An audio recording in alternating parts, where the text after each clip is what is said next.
Diagnozių turim šiai dienai tikrai nemažai, aš jų nebesuskaičiuoju. Pagrindinės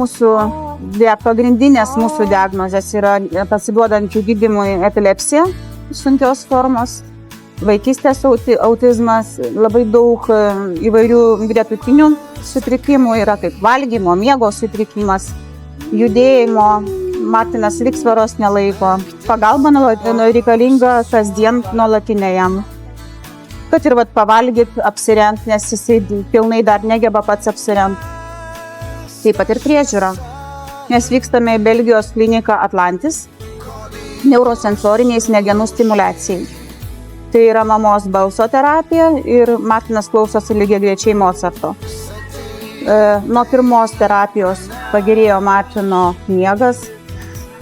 Martinas dingo baimė ragauti naujus produktus. Įsijungia pažintinės funkcijos ir ypatingai, sakau, labai padeda, kas liečia kalbą.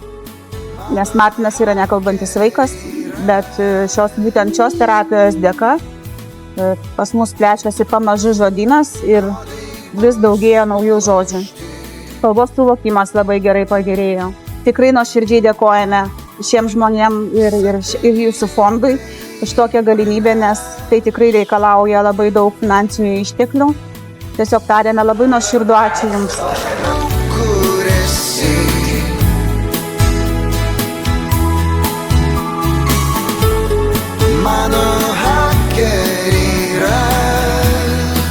Jūsų gerumas leidžia suteikti gyvybiškai svarbią pagalbą sunkiai sergantiems vaikams.